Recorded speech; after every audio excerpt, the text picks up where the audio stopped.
Director general health doctor बाहुटो त retire थी वियो, पर हाणे DG सिहत जी हिकु ख़्वाहिशमंद उम्मीदवार डॉक्टर वक़ार मेमण ते जॉइनिंग जी तारीख़ में 6 महीने जी वाध कराए सीनियरिटी में जालसाज़ी जो इल्ज़ाम आहे। हू 8 सालनि खां वधीक अरसो सिहत खाते खां ॿाहिरि डेपुटेशन ते या डिघी मोकल ते रहियो आहे।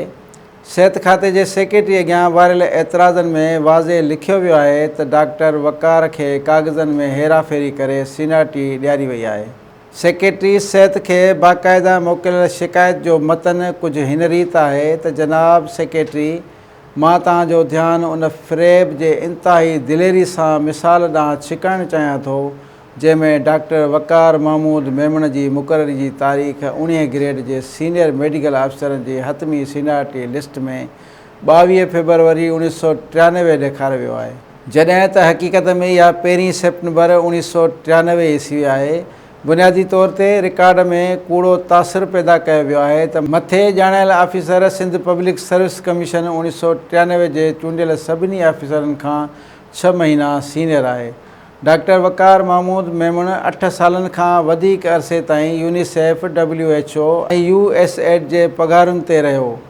गॾियल क़ौमुनि सां संदसि डेपुटेशन या गैर मामूली मोकल जा तफ़सील कुझु हिन रीति आहिनि त वक़ार महमूद मेमण सिहत जे आलमी इदारे सां पोलियो जे ख़ात्मे वारे ऑफिसर जी हैसियत सां जुलाई 2011 खां अप्रैल 2012 ताईं वाबस्ता हुयो, जॾहिं त सिहत खाते 7 सेप्टेम्बर 2011 ते 17 ग्रेड जे 737 मेडिकल अफ़सरनि खे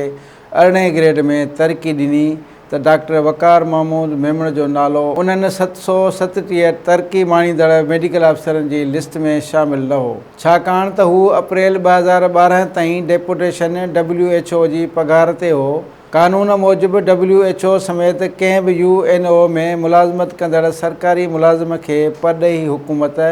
ख़ानगी इदारे या बैन अल-अक़वामी एजेंसी में डेपुटेशन ते तसवुरु कयो वेंदो आहे, क़तई नज़र उन जे त उहो मुल्क अंदरि तैनात आहे। मथे ॼाणायल हक़ीक़तुनि मां वाज़े थिए थो त डॉक्टर वक़ार महमूद मेमण जी मुक़ररी जी तारीख़ में जालसाज़ी कई वई आहे ऐं इहा 22/2/1993 न पर 1/9/1993 आहे। हू अगस्त 2004 खां अप्रैल 2012 ताईं ऐं अक्टूबर 2014 खां अप्रैल 2016 ताईं 8 साल ऐं 4 महीना परॾे में डेपुटेशन या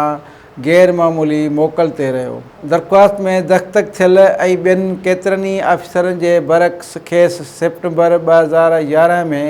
18 BS में तरकीब संदसि अदम मौजूदगी जे करे न ॾिनी वई हुई, पर 2012 में हिन सिहत खाते में हेपाटाइटिस जे रोकथाम ऐं कंट्रोल प्रोग्राम ते मई 2012 में 18 BS में जॉइन कयो हो, जॾहिं त हेठि दस्तख़त थियल 2011 में डॉक्टर वक़ार महमूद मेमण जी जॉइनिंग खां 7 महीना अॻु 18 BS में तरक़ी ॾिनी वई। वाज़े रहे त doctor Waqar Mahmood Memon son of Mohammad Umar Memon personal number 10014847 जे बाक़ाइदे मुक़ररी जी तारीख़ में हेरफेर वारी जालसाज़ी सिहत खाते जे लाॻापियल सेक्शन जी मिली भगत खां सवाइ मुमकिन नथी थी सघे। उन करे ॼाणायल ऑफिसरनि वटि सीनियरिटी लिस्ट में सीरियल नंबर 91 नंबर ते हुजण लाइ घुर्बल सीनियरिटी न आहे। उन खां अलावा उहो ज़िक्र करणु उनवान खां ॿाहिरि न थींदो त 1968 ईस्वी ऐं 1969 में पैदा थियल ऑफिसरनि लाइ 1982 ईस्वी में